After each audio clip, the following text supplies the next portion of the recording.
ఇదే సభలో స్పీకర్గా సుదీర్ఘమైన అనుభవం వారికి ఉన్నది. మాజీ ముఖ్యమంత్రి చంద్రశేఖరరావు గారితో కలిసి పనిచేసిన సుదీర్ఘమైన అనుభవం కూడా వారికి ఉన్నది. అయితే ఇక్కడ వారు కొన్ని విషయాలు మరి సందర్భంగా గుర్తు లేదో రాలేదో నాకు తెలియదు. వారికి మీ ద్వారా గుర్తు చేయదలుచుకున్నాను. 2011 సంవత్సరంలో శాసనమండలి ఎన్నికలలో భారతీయ జనతా పార్టీ టీఆర్ఎస్ పొత్తు పెట్టుకున్నారు. ఆనాడు ఇదే సభలో ఉన్న ఈరోజు కేంద్ర మంత్రి బీజేపీ అధ్యక్షుడు కిషన్ రెడ్డి గారు, ఎండెల లక్ష్మీనారాయణ గారు ఇద్దరు శాసనసభ్యులు బీజేపీ నుంచి టీఆర్ఎస్ అభ్యర్థికి అధికారికంగా ఓట్లేసినరు. ఒకటి. రెండవది, ఆనాడు ముగ్గురు టీఆర్ఎస్ ఎమ్మెల్యేలు కిరణ్ కుమార్ రెడ్డి గారికి ఓటేసిండ్రు. ఆ ముగ్గురు ఎవరే అంటే ఏనుగు రవీందర్ రెడ్డి గారు, కావేటి సమ్మయ్య గారు, కల్వకుంట్ల విద్యాసాగర్ రావు గారు. ఆ ముగ్గురు టీఆర్ఎస్ అభ్యర్థికి ఓటేయకుండా కిరణ్ కుమార్ రెడ్డి గారికి మద్దతు ఇచ్చినందుకు చంద్రశేఖరరావు గారు వారిని పార్టీ నుంచి బహిష్కరించడం జరిగింది.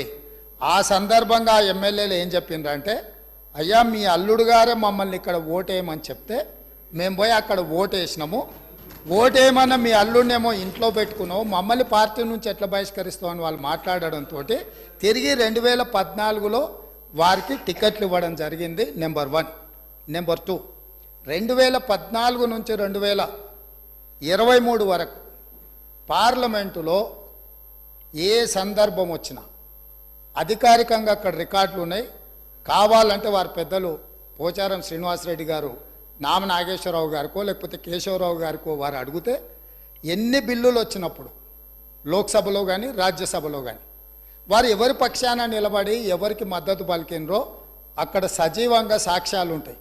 3 తలాక్ కావచ్చు, 370 ఆర్టికల్ కావచ్చు, రైతు వ్యతిరేక నల్ల చట్టాలు కావచ్చు, జిఎస్టీ కావచ్చు, నోట్ల రద్దు కావచ్చు, ఇట్లా చెప్పుకుంటూ వెళ్తే కొన్ని వందల బిల్లులు లోక్సభలో రాజ్యసభలో వచ్చినప్పుడు టీఆర్ఎస్ పార్టీ స్పష్టంగా ఒక సందర్భంలో రాజ్యసభ సభ్యుడు అక్కడ బిల్లు ఉన్నదంటే ప్రత్యేకమైన విమానం వేసుకొని పోయి మోడీ గారికి అనుకూలంగా ఓటేయడం జరిగింది.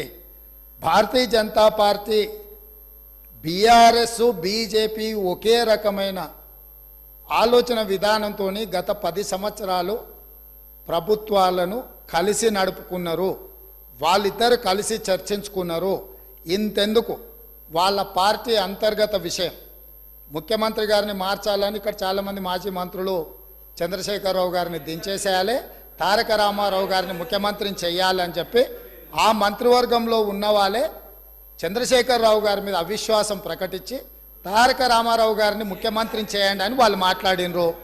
వాళ్ళందరూ ఒత్తిడి తట్టుకోలేక చంద్రశేఖరరావు గారు వెళ్ళి నరేంద్ర మోడీ ప్రధానమంత్రిని కలిసి నేను అక్కడి నుంచి మా వాళ్ళు తప్పుకోమంటుండ్రు, తప్పుకుంటా తారక రామారావు గారిని తెలంగాణ రాష్ట్రానికి ముఖ్యమంత్రిని చేస్తా, మీరు నాకు అనుమతి ఇవ్వమని అడిగినరని, నేను వారసత్వ రాజకీయాలు లేకపోతే రాచరికాలను నేను సమర్థించను, నేను వ్యతిరేకిస్తున్నా, అది ఎలా సాధ్యమో అని నేను చంద్రశేఖరరావును నిలదీసినని భారత ప్రధానమంత్రి తెలంగాణ రాష్ట్రానికి వచ్చినప్పుడు స్పష్టంగా ప్రకటన చేసిండు.